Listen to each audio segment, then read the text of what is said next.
Alô, estamos iniciando Espiritismo e Educação pela Web Rádio Estação da Luz, transmitindo ao vivo através do canal no YouTube e também no Facebook. Hoje, segunda-feira, 8h30 da noite, onde vamos ter mais um tema de relevância dentro do campo da educação, estudado através dos princípios do Espiritismo. Seja bem-vindo, seja bem-vinda e que possamos todos estarmos aqui envolvidos nas vibrações de amor do nosso Mestre Jesus. Na tela também, compartilhando aqui conosco o programa esta noite, o nosso Ronaldo Gomes, com a sua saudação. Muita paz, Jesus nos abençoe e nos inspire. Gratidão a todos pelo carinho e atenção aqui conosco nessa noite de hoje. Muita paz. Obrigado, Marcos. Nada, Ronaldo. Eu e o Ronaldo, aliás, estamos na estrada juntos já há muito tempo, do Rio de Janeiro para este Brasil, e sempre fomos dedicados ao campo da educação. Como temos feito nos nossos programas, nós sempre trazemos um texto de apoio. E esse texto é sempre retirado de um educador ou de uma educadora espírita. E hoje nós temos a gratíssima satisfação de trazer para o nosso programa uma grande educadora que tem uma contribuição enorme para o campo da evangelização nos centros espíritas. Ela que foi uma espécie de braço direito da outra grande educadora, que foi a Cecília Rocha, trabalhando tanto no Departamento Infanto-Juvenil da Federação Espírita do Rio Grande do Sul, como também no Departamento de Infância e Juventude da Federação Espírita Brasileira. Profissionalmente, ela foi pedagoga, professora, em várias especializações, hoje ela está aposentada. Então, direto do Rio Grande do Sul, nós estamos hoje trazendo um texto da Gladys Pedersen de Oliveira, para quem já enviamos um abraço, e nós vamos utilizar dela o livro Educação, a Arte de Manejar o Caráter, que está aí na tela, olha, você já está vendo aí, você que está nos acompanhando, aí está o livro da nossa Gladys Pedersen de Oliveira. Ela tem várias obras lançadas, e hoje, especificamente, nós vamos utilizar desse livro. E vamos utilizar parte do texto dela, do capítulo 1º, que tem por título O Processo Reencarnatório, o Ninho, e que nós, então, rebatizamos para chamar de O Processo Reencarnatório e Olá. Bem, Ronaldo, então, vamos trabalhar o texto aqui da nossa Gladys Pedersen, nossa querida educadora, falando, então, dessa questão do que seja a reencarnação, o que é esse retorno do espírito a um novo corpo, a mãe, os pais de uma forma geral, o lar. Esse é o tema de hoje, não é, Ronaldo? Perfeito, Marcos. E quando você me mandou o texto, eu já fiquei preocupado, porque o assunto é muito vasto. E o texto aqui, apesar de ser um texto bem objetivo, mas podemos dividi-lo, se você me permite, em, a princípios, duas partes. Porque nós vamos usar aqui o Livro dos Espíritos, em que falar de educação nesse momento e tocando no ponto fundamental em que ela abrange, que ela vai justamente ao início desse processo de educação, que é justamente antes mesmo do espírito reencarnar ou encarnar.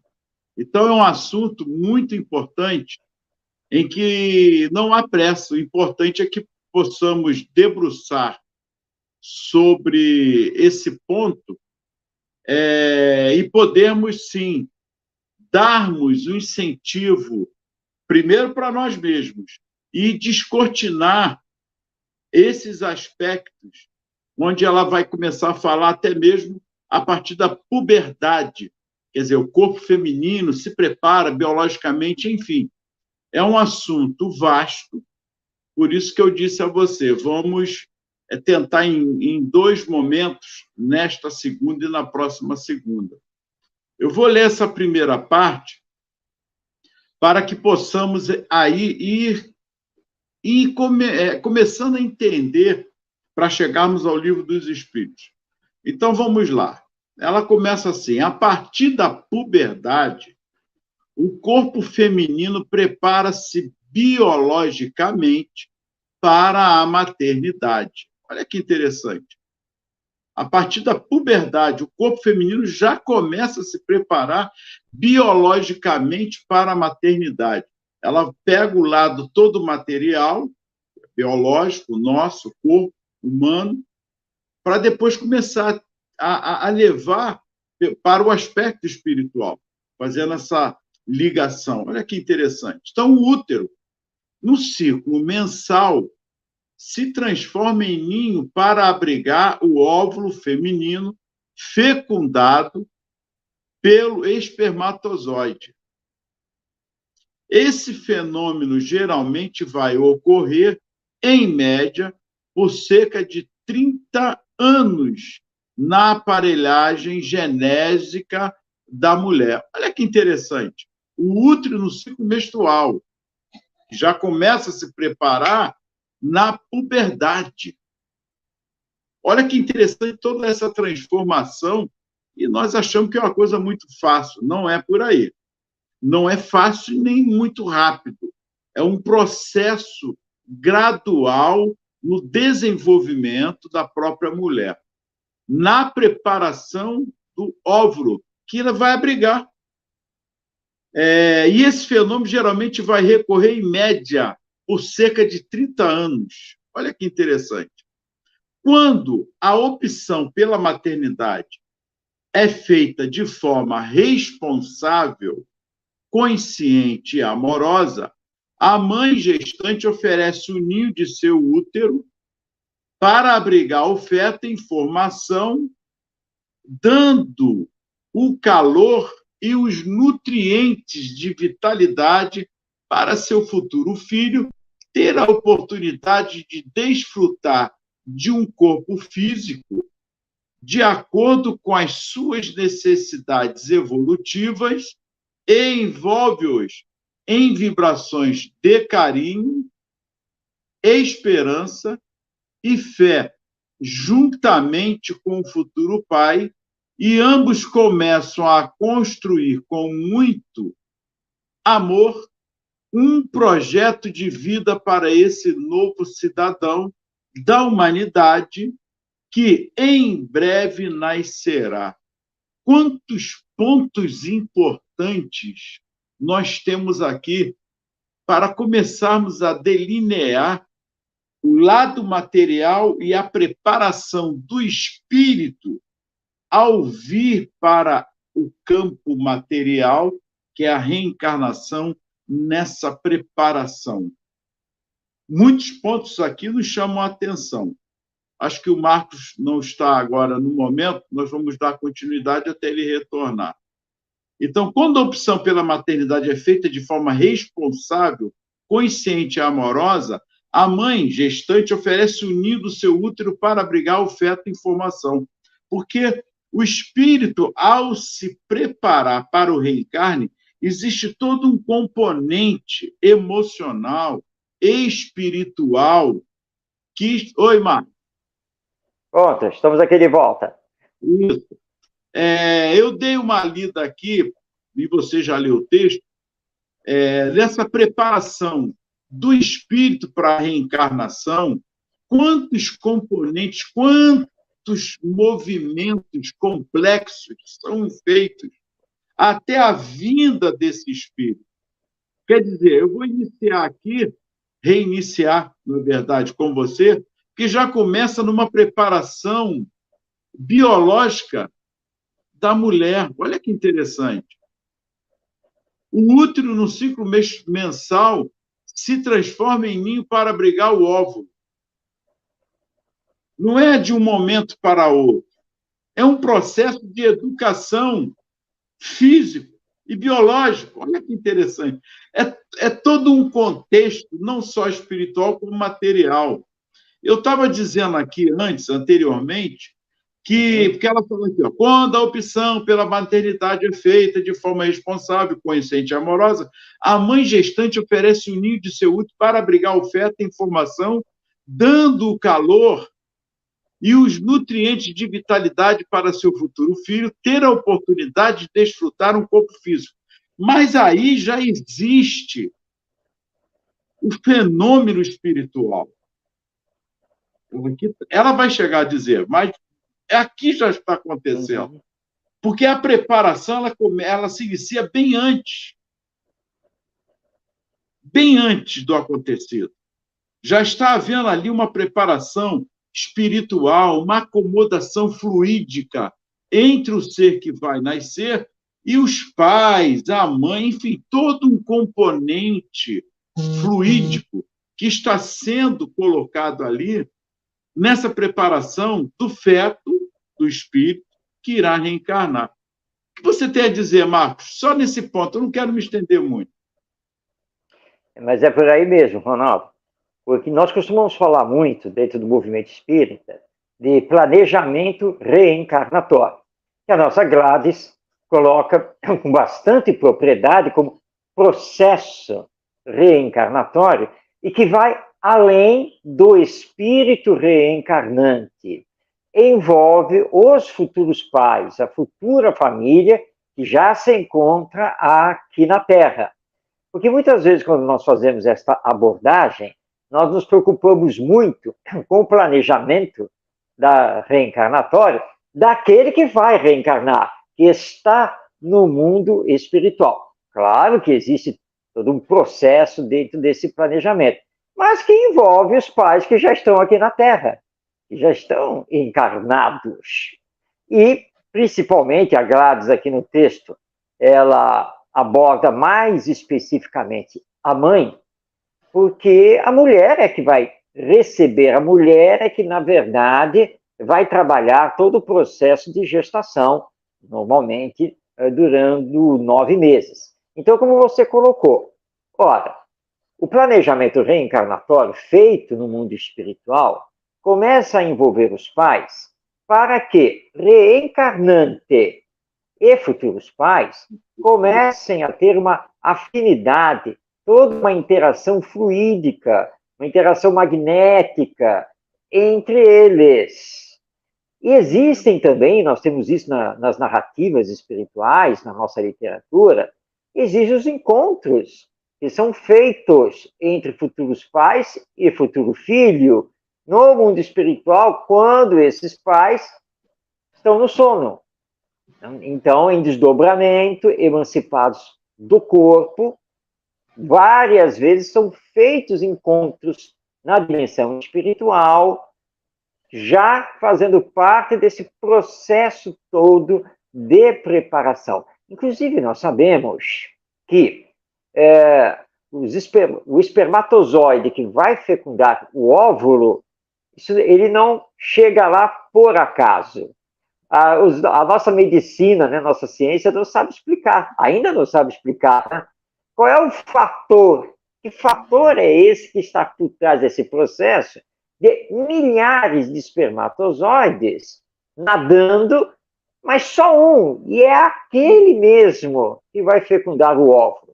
Já é a ação fluídico-magnética do espírito reencarnante, secundada essa ação pelos espíritos superiores encarregados desse processo reencarnatório. Portanto, é algo muito sublime, profundo, e que nós aqui na Terra ainda não temos a noção exata dessa sublimidade e dessa profundidade do processo reencarnatório e o quanto é importante os pais estarem preparados para isso e já estarem interagindo. Claro que alguém está nos assistindo, vai dizer assim, vocês estão falando dessa intervenção espiritual toda, de todo esse planejamento, tudo isso, mas eu, quando engravidei, Eu nunca senti nada disso, não tenho nenhuma lembrança de encontro na espiritualidade, nada disso. Sim, porque nem tudo nos é dado a conhecer, guardar na lembrança e assim por diante. Mas não tenhamos nenhuma dúvida que esse não é um processo fortuito, não é um processo feito por acaso, que, aliás, nós espíritas nem aceitamos a existência do acaso.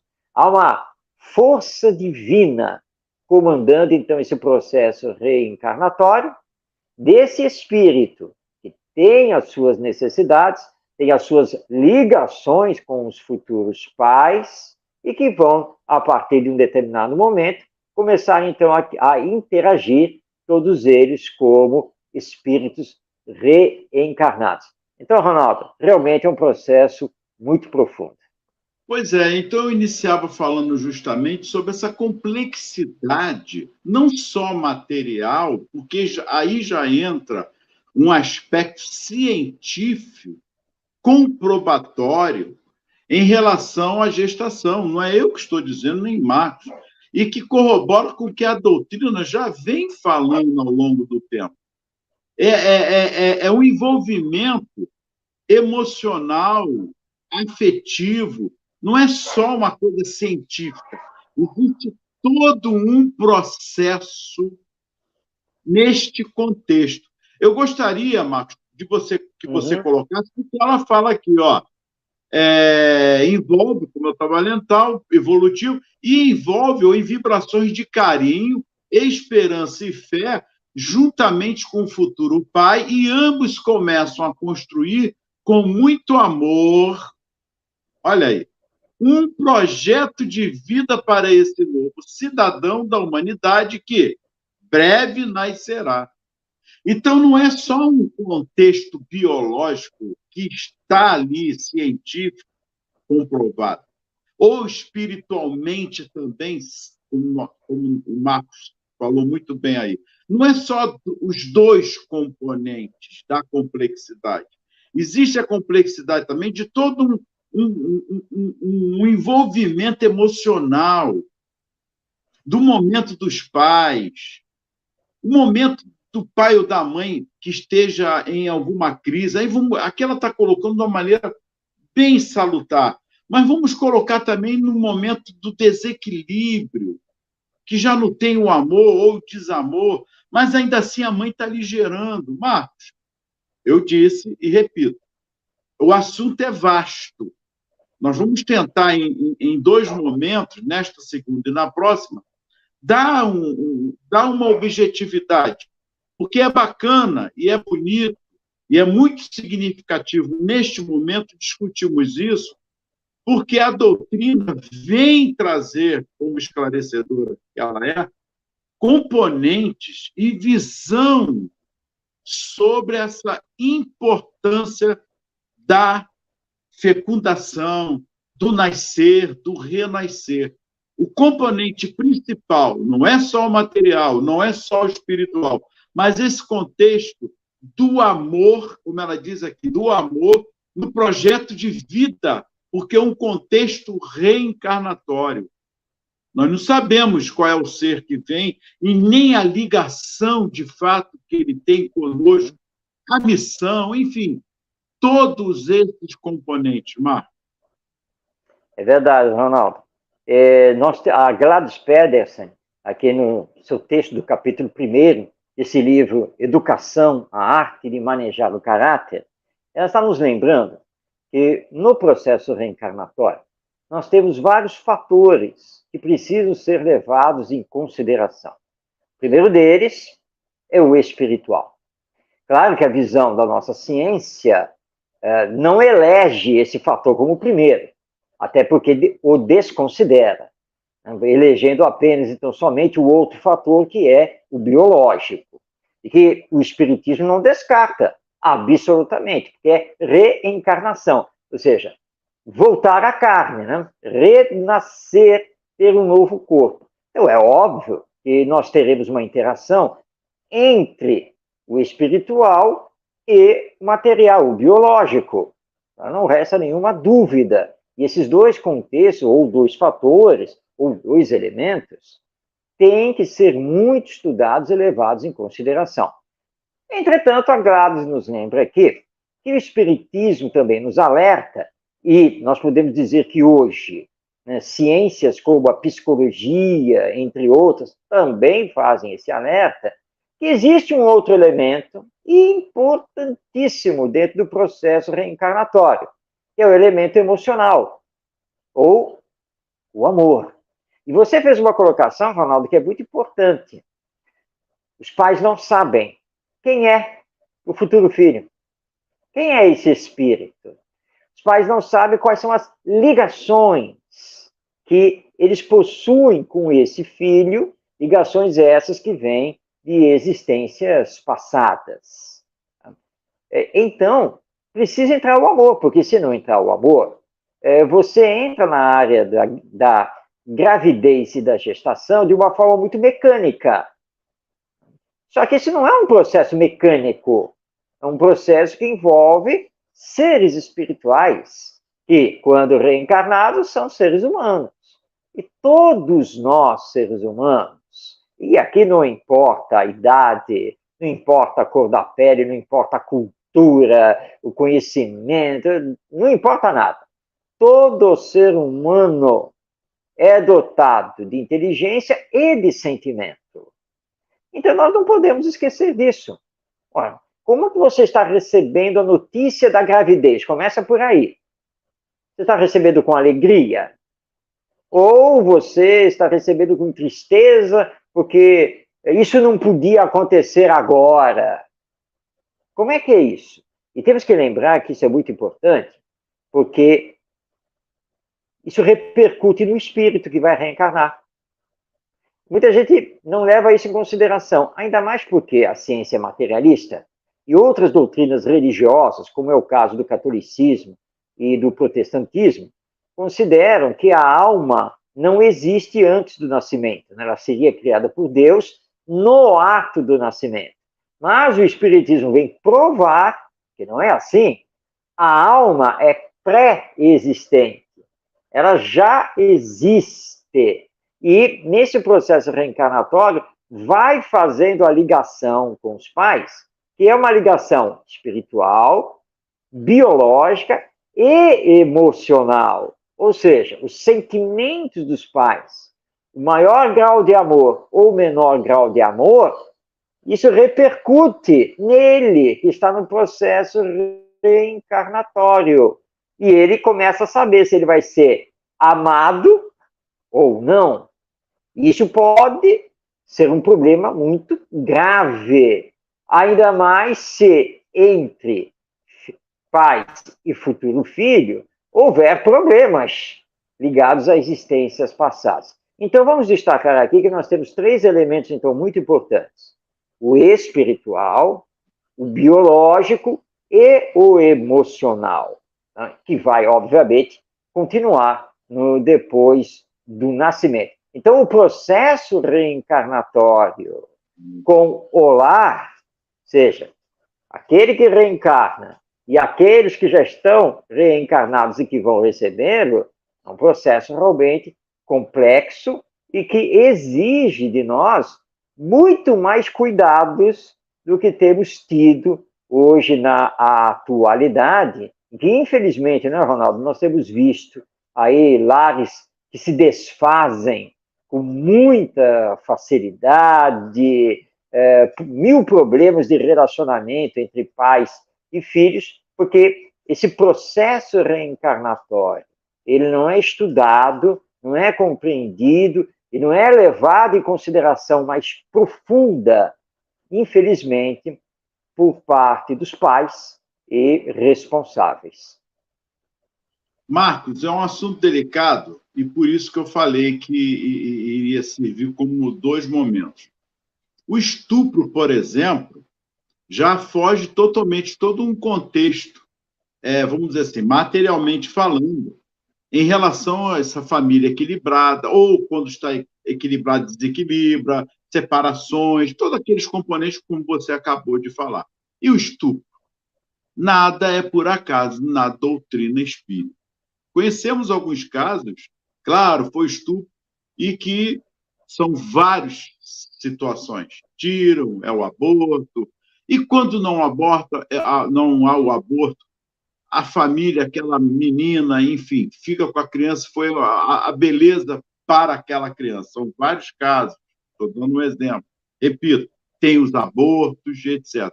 Mas, pelo lado espiritual, há outros relatos também. Tudo tem uma razão, uma causa e um efeito. Podemos aqui, em breves comentários, mais ou menos, dar, dentro desse assunto, como ela está dizendo aqui, porque o estupro já se viu que é uma criança que aparentemente nasce, mas não tinha que vir. É isso mesmo, Marcos? Pois é. Nós temos que considerar aqui, como espíritas, dentro da nossa doutrina, que a vida precisa sempre ser preservada, porque a vida pertence a Deus. Embora a gravidez não tenha sido planejada, e nesse caso tenha sido fruto de um estupro, nós temos que lembrar que Deus se antecipa a nós, os seus filhos. Deus nos conhece e, portanto, junto com os espíritos superiores que obedecem os seus desígnios, já está vendo a nossa caminhada e as possibilidades existentes dentro desse campo da sexualidade perturbada, vamos dizer assim. Então, nenhum espírito vai reencarnar caindo do mundo espiritual aqui na Terra de paraquedas. E o acaso não existe. E as mães, as mulheres, nesse caso, têm que lembrar que aconteceu a gravidez, a luta pela vida é muito importante. Permitir que esse espírito reencarne. Ele poderá perfeitamente, lá na frente, ser o grande amigo, o grande arrimo dessa mãe. Embora a gravidez não tenha sido, de fato, planejada. Obviamente que nós espíritas entendemos que todo ser humano tem livre-arbítrio, tem liberdade de fazer escolhas, e é claro que, dependendo da situação, nós vamos respeitar a escolha pelo aborto, mas sempre alertando que essa não é a melhor escolha, porque a vida não nos pertence. E nós não sabemos das necessidades nem nossas e nem desse espírito que está vindo através dessa porta, que não foge ao planejamento ou processo reencarnatório. Aí alguém também diz, mas como pode ser isso? Como Deus pode saber? Allan Kardec, nos livros da codificação espírita, ele dá um exemplo espetacular em relação a isso. Então você imagina uma estrada. Essa estrada possui curvas. Você está com o carro na estrada. Como ela possui curvas e como ela possui também, né, subidas e descidas, como motorista, você não tem condição nenhuma de saber quem está vindo no sentido contrário. Curvas, subidas e descidas impedem que você tenha essa visão. Mas se alguém estiver, por exemplo, lá em cima num helicóptero, olhando para a mesma estrada, como ele está lá em cima e olhando para baixo, ele está vendo toda a estrada. E quem está lá em cima no helicóptero pode perfeitamente prever que você, continuando a andar do jeito que você está indo pela estrada, que você lá na frente vai se dar mal, seja numa curva, ou com um carro que também está vindo meio desgovernado, que não está obedecendo às regras de trânsito. Você não tem como saber, mas quem está no helicóptero está vendo e pode prever esse futuro. Essa imagem nos mostra exatamente qual é a posição de Deus. Deus é o Criador de tudo. Deus é o Pai.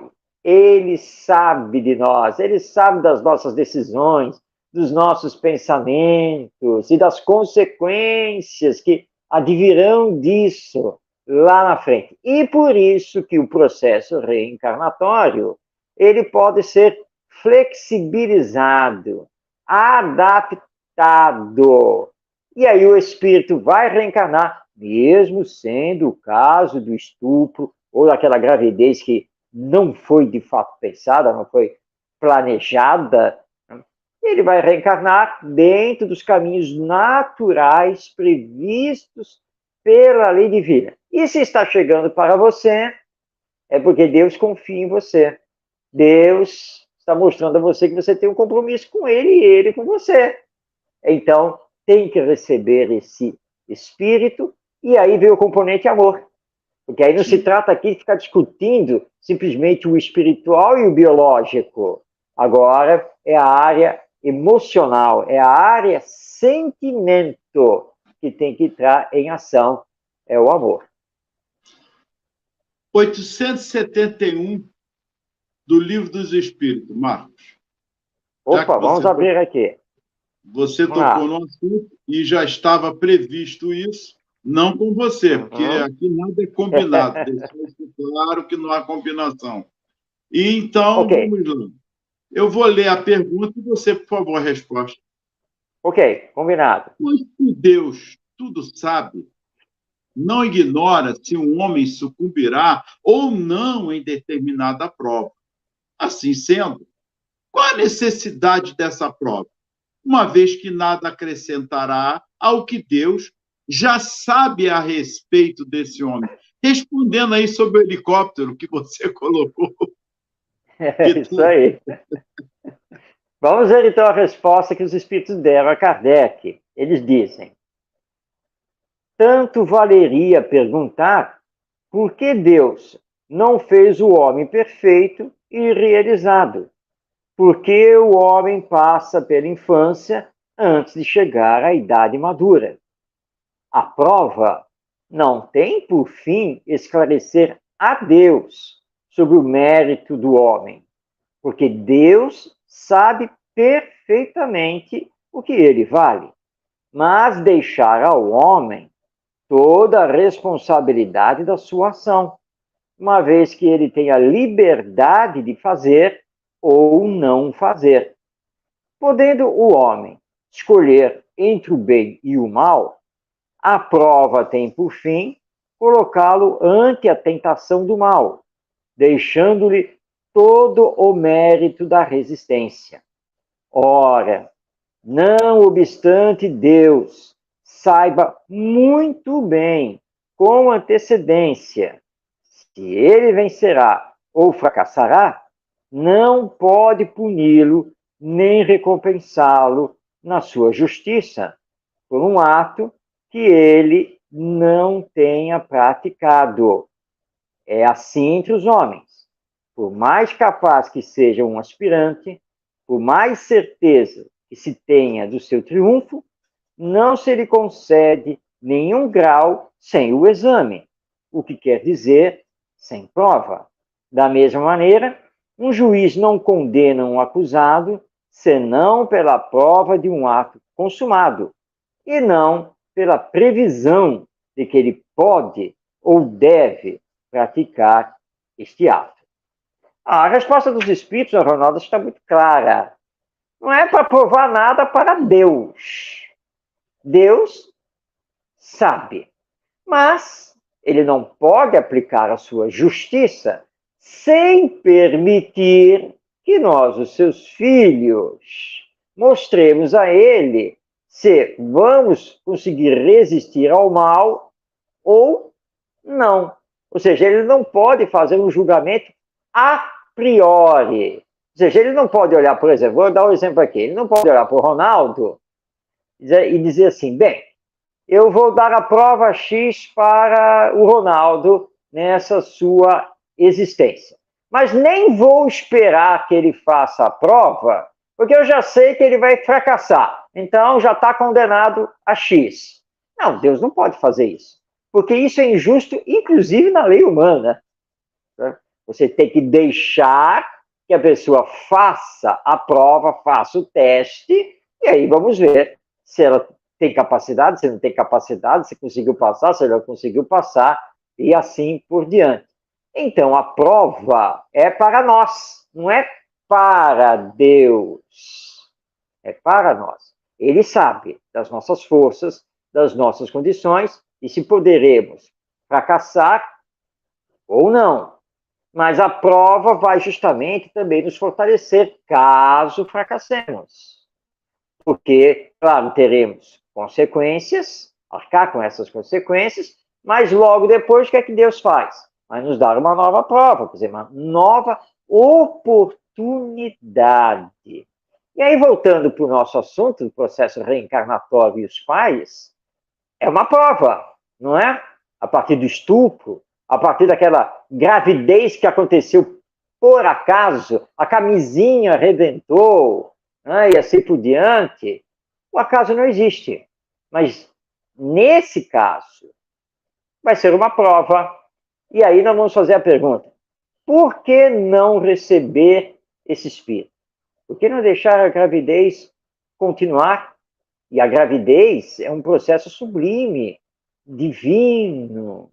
Será que o amor que você vai dedicar a esse espírito que está voltando agora, será que justamente o amor não vai alicerçar um futuro maravilhoso entre todos? Porque o lar deve ser isso. Então é sempre lutar pela vida, aceitar os desígnios de Deus. Agora, é claro, então, temos que tomar cuidado com essa nossa imprevidência.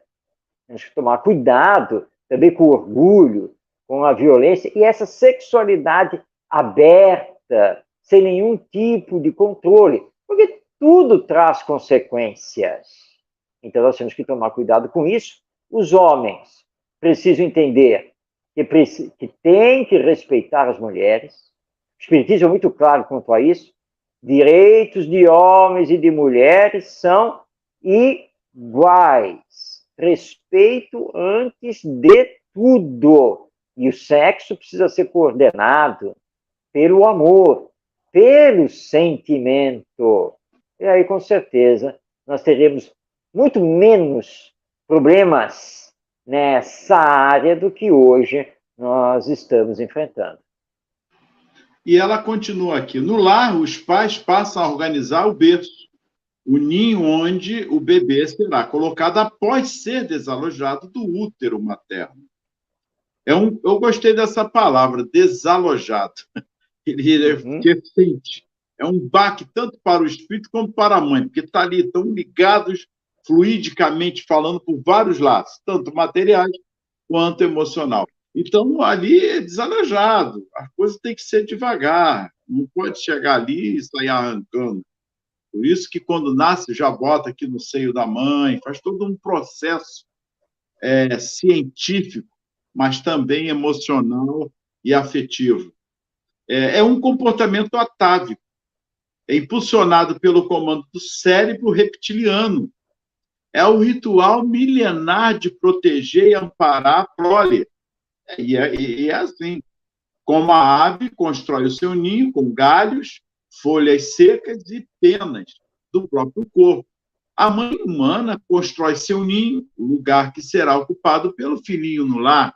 A preocupação com o preparo do enxoval e a garantia do espaço vital que o novo membro da família irá ocupar no lar tem grande significado para o espírito encarnante, que acompanha emocionalmente, olha aí mais uma vez a palavra, emocionalmente, o amor lá em cima, todo o envolvimento sentimental e espiritual que ocorre em torno de sua vida biológica em formação.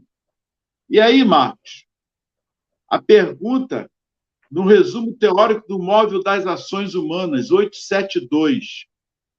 Parece que nós estamos falando coisa com coisa nenhuma, mas não é bem assim, não. Tudo está entrelaçado. O ser que vem, o ser que já está, o livre-arbítrio, essa questão do livre-arbítrio, que nós tocamos em tudo. O deixar nascer, o não nascer. Uma vez eu falei num grupo lá da faculdade, não seria também um estupro o ser que está para nascer e é abortado? Eles ficaram matudando. Aí teve um que falou, mas ainda não está em formação. Eu falei, como assim? A ciência já prova que na concepção. Não é o espiritismo, não. A ciência já comprova isso. Já é um embrião que está ali em formação. Não seria uma forma de estupro? É para pensar. Então, vamos lá. 872, Marcos, podemos? Podemos, claro. Então, vai. Pode ser você, Vamos por lá. gentileza. A 872 é um texto de Allan Kardec, fazendo todo um comentário sobre o resumo teórico do móvel das ações humanas. Então, vou ler aqui o primeiro parágrafo, onde ele nos diz: a questão do livre-arbítrio pode resumir-se assim: o homem não é fatalmente conduzido ao mal. Os atos que pratica não estavam escritos. Os crimes que comete não são o resultado de um decreto do destino. Ele pode, como prova e como expiação, escolher uma existência em que se sentirá arrastado para o crime, seja pelo meio em que estiver situado, seja pelas circunstâncias supervenientes. Mas será sempre livre de agir como quiser. Assim, o livre-arbítrio existe no estado de espírito, com a escolha da existência e das provas, e no estado corpóreo, com a faculdade de ceder ou resistir aos arrastamentos a que voluntariamente estamos submetidos.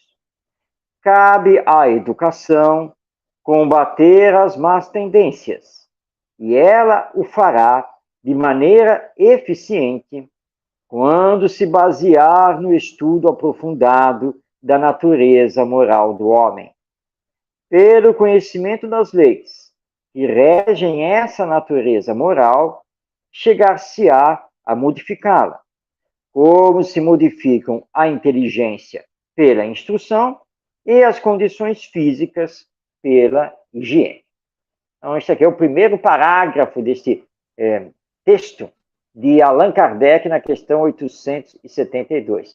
Acho que Kardec deixou aqui o assunto muito, mas muito claro. Não é? Não existe o karma. Nós não podemos, como isso, dizer, isso já estava escrito, isso tinha que acontecer. Você nasceu para fazer isso. Nada disso. Porque nós temos o livre-arbítrio, a liberdade de fazer as escolhas. Já no mundo espiritual, quando começa o processo ou o planejamento reencarnatório, e na continuidade aqui, no mundo corpóreo, quando então temos a liberdade de resistir ou não ao jogo de interesses, ao jogo cultural e assim por diante da nossa vida. Mas vamos dar um exemplo bem claro aqui. Espiritismo e Educação vai ao ar toda segunda-feira, 8h30 da noite, pela Web Rádio Estação da Luz. Eu, Marcos Demar e Ronaldo Gomes. Mas tanto eu como o Ronaldo temos livre arbítrio. Tá? Então, para escolher o tema, combinar o que vamos mais ou menos falar aqui no programa, e inclusive para decidir se eu vou entrar ou não para fazer o programa.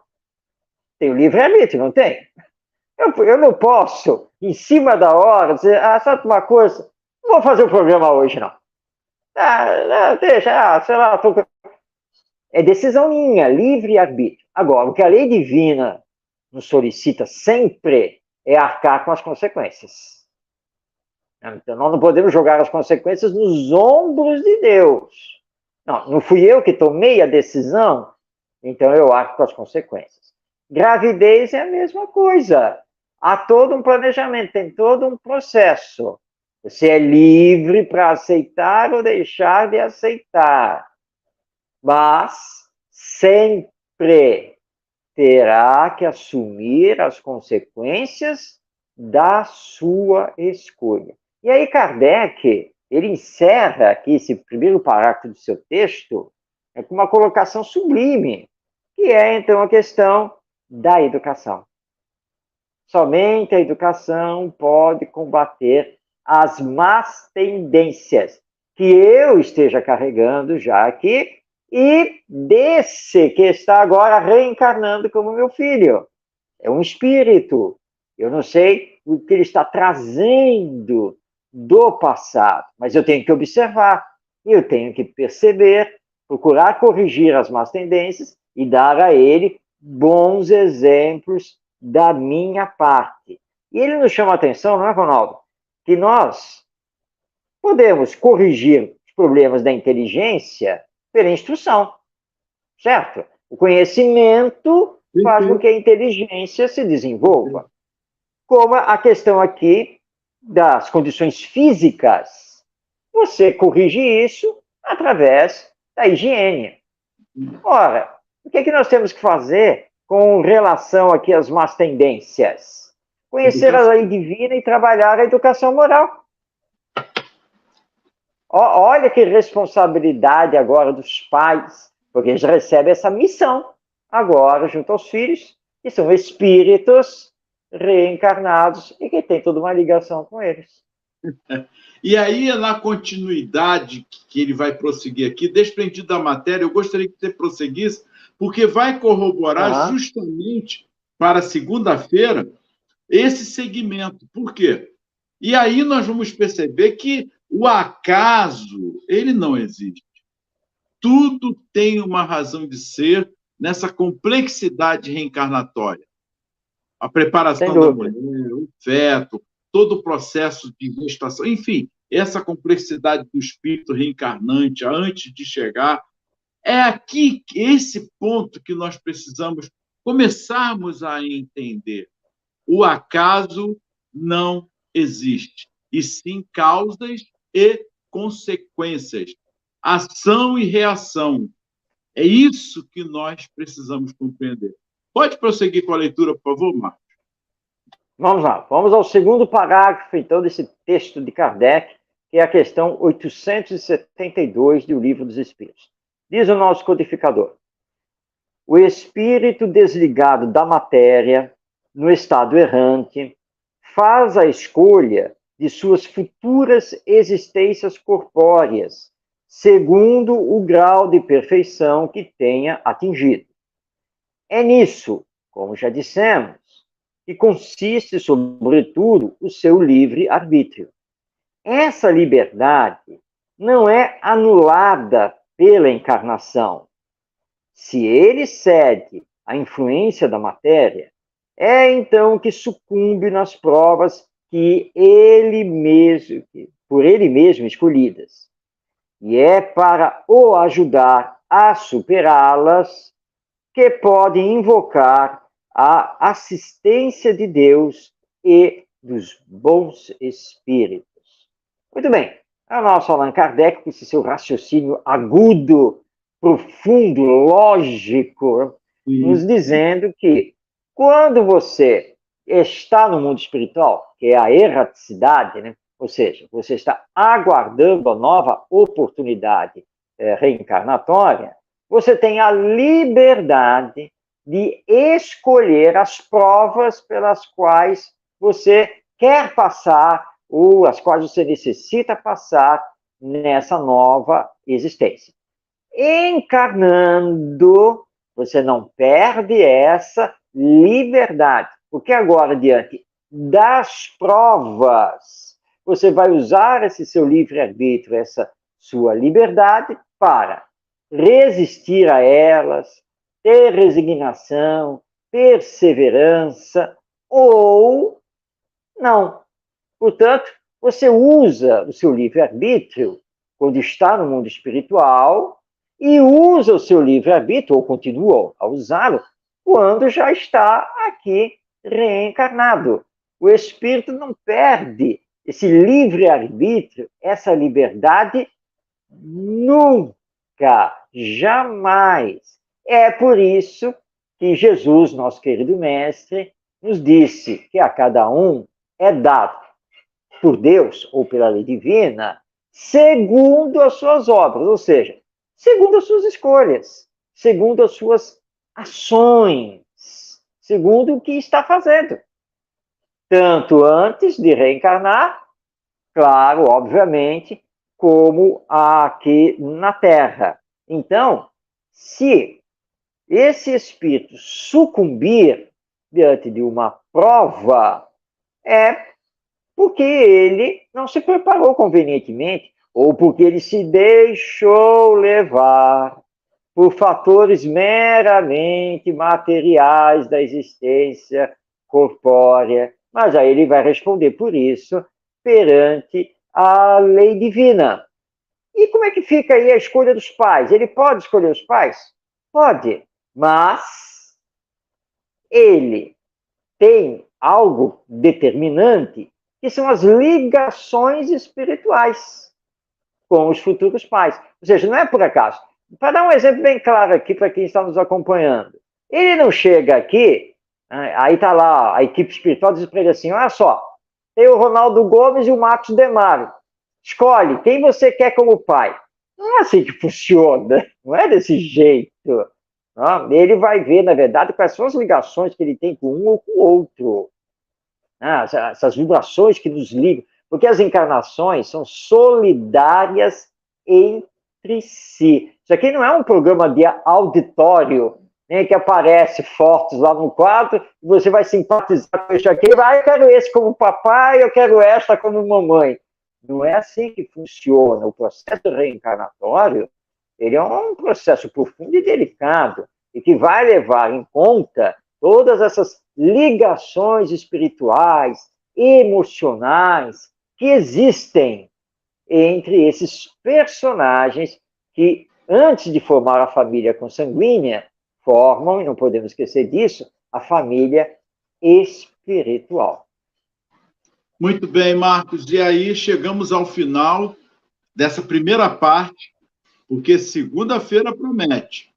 Vamos tentar encerrar, porque aí nós vamos entrar em todos os aspectos, principalmente, já comentamos aqui, mas ela vai falar aqui justamente da dimensão psíquica, energética e espiritual desse ser que está nascendo.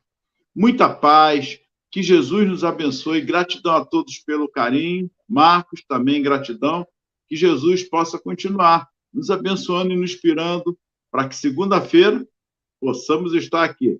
Gratidão a todos, muita paz. Muito obrigado, Ronaldo. Obrigado a todos que estão aí nos acompanhando. E, então, não deixando aqui de mostrar, esclarecer a todos, que o nosso bate-papo, a nossa conversa de hoje, e que prosseguirá na próxima segunda-feira, está tendo por base o capítulo 1º do livro Educação, a Arte de Manejar o Caráter, da Gladys Pedersen de Oliveira. Está aqui, ó, tá na tela aqui, o livro que nós estamos acompanhando. Lembrando que a Gladys Pedersen é uma educadora espírita, e esse livro realmente vale a pena a sua leitura. A todos que estiveram conosco, a você que vai nos assistir depois no YouTube, lá na playlist do canal da Estação da Luz, a todos o nosso muito obrigado, rogando a Jesus, nosso Mestre, nos abençoe, que possamos ter uma semana de paz, de boas realizações, campo do bem, do amor ao próximo, e que possamos, então, estarmos juntos na próxima segunda-feira, 8h30 da noite, pela Web Rádio Estação da Luz. Um grande abraço a você, paz em seu coração, até semana que vem.